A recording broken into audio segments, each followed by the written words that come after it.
अस्सलाम वालेकुम eight class. कैसे हैं सब स्टूडेंट्स? कैसी जा रही है स्टडी?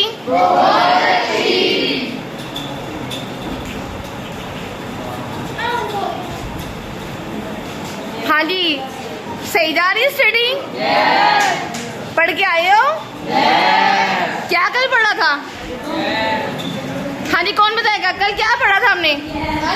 हाँ जी, डीएनए का कौन सा मॉडल पढ़ा था? हाँ जी, कौन सा? मनी बताएं कौन सा क्या पढ़ा था? Watson and Crick model. हाँ जी, इसके मुताबिक कितनी न्यूक्लियोटाइड्स होती हैं? कोई एक स्टूडेंट बताए खड़ा होकर कितनी होती हैं? मुदस्सिर बताएं आप, खड़े होकर बताओ। फोर न्यूक्लियोटाइड्स होती हैं। अच्छा, हाइड्रोजन बॉन्डिंग होती है कि कौन सी बॉन्डिंग होती है? हाइड्रोजन। न्यूक्लियोटाइड्स 4 होती हैं जो कि डीएनए के मॉलिक्यूल में अटैच होती हैं। उसके अंदर डीएनए के मॉलिक्यूल को कौन होल्ड करके रखता है? कौन होल्ड करके रखता है? उसको बांध के रखता है। कौन सी बॉन्डिंग बांध के रखती है? कौन सी बॉन्डिंग? Hydrogen bonding. ठीक है, इसका मतलब है हाइड्रोजन के ये डीएनए के मॉलिक्यूल की आपको समझ लग गई है। ठीक है, आज का लेक्चर है हमारा सेल डिवीजन के बारे में। ये भी बहुत इजी है, ये आगे एमएससी ऑनवर्ड क्लासेस में जाते हैं तो आप लोग केयरफुली सुनना। ठीक है, सेल डिवीजन क्या होता है? सेल डिवीजन क्या होता है? ये हर इंसान में प्रोसेस होता है। ठीक है, आप लोग भी सेल डिवीजन के नतीजे में बने हो। ये प्लांट्स में, एनिमल्स में, बर्ड्स में, इंसानों में, जानवरों में, हर जानदार में होता है प्रोसेस। तो आपको पता तो होना चाहिए कि सेल डिवीजन होता क्या है। पता होना चाहिए। तो क्या होता है सेल डिवीजन? सेल डिवीजन क्या होता है? The cell division is the process in which cell divides into two daughter cells।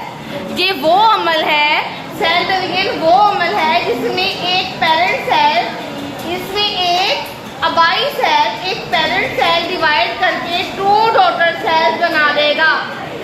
ठीक है, सबको समझ लगी है? हाँ जी, वन पेरेंट सेल डिवाइड करेगा, एक अबाई सेल डिवाइड करेगा और उससे उसके टू डॉटर सेल्स बन जाएंगे। ठीक है, अंडरस्टैंड? इसको कहते हैं सेल डिवीजन। अब सेल डिवीजन जो है, अब आपको पता होना चाहिए कि पेरेंट सेल क्या है और डॉटर सेल्स क्या है। जो सेल डिवाइड करता है, ठीक है, जिससे न्यू सेल्स बनने हैं, वो क्या है? पेरेंट सेल है। ठीक है, the cell which divide is called parent cell. और सेल डिवीजन के बाद जो सेल्स एंड में बनती है ना, उन्हें कहती हैं daughter cells. Okay, the cells which form after division are called daughter cells. ठीक है, अब सेल डिवीजन जब स्टार्ट होनी होती है ना, तो उससे पहले एक प्रोसेस होता है। सेल डिवीजन जब स्टार्ट होनी होती है तो उससे पहले एक प्रोसेस होता है। सेल डिवीजन से पहले उसको कहते हैं इंटरफेस। उसमें होता क्या है कि जो क्रोमोसोम्स होती है ना, डीएनए जो न्यूक्लियस होता है, उसका जो मटेरियल होता है वो थिक हो जाता है, गाढ़ा हो जाता है। ठीक है, और उसके जो क्रोमोसोम जो होती हैं वो डुप्लीकेट हो जाती हैं, अपनी कॉपीज बना लेते हैं। अगर सिंगल क्रोमोसोम था तो विजिबल होके टू उसके सिस्टर क्रोमोटिड्स बना देता है, ऐसे। ठीक है, अब देखें, अब इंटरफेस क्या है? Before cell division parent cell passes through a phase called interphase. Interphase में क्या होता है कि क्रोमोसोम न्यूक्लियस ठीक हो जाता है और उसके अंदर सेल डिवीजन के जो मराहल होने हैं ना, वो उसकी सेंटेंस उसकी वो बनना शुरू हो जाते हैं। ठीक है, और क्रोमोसोम की डुप्लीकेशन यानी कि क्रोमोसोम अपने जैसे अगर सिंगल था तो अपने जैसे दो उसकी कॉपीज बना लेते हैं। जैसे ये था, ये क्रोमोसोम इसने दो सिस्टर क्रोमोटिड्स बना ली। ठीक है, समझ लग गई है? और सेल डिवीजन में दो डिवीजन इंक्लूड कौन सी, जब सेल डिवीजन होती है तो दो तरह की डिवीजन होती हैं, न्यूक्लियर डिवीजन जिसमें न्यूक्लियस इन्वॉल्व होता है और साइटोकाइनेसिस, साइटोकाइनेसिस डिवीजन जिसमें साइटोप्लाज्म डिवाइड करता है।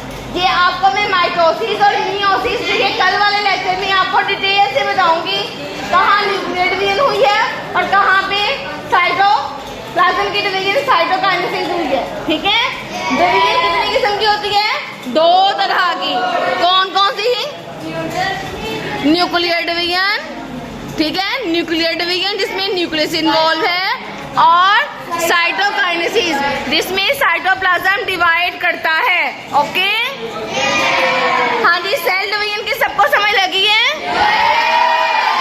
उर्दू मीडियम वालों को मैंने उर्दू में एक्सप्लेन कर दिया है, ठीक है। इंग्लिश मीडियम वालों को मैंने इंग्लिश में भी एक्सप्लेन कर दिया। इंग्लिश प्लस उर्दू दोनों को समझ लग गई है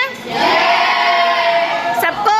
ये आपका होमवर्क भी है, आप लोगों ने इसको कॉपीज के ऊपर राइट करके भी आना है। ठीक है, ठीक है, आपको समझ लगी है?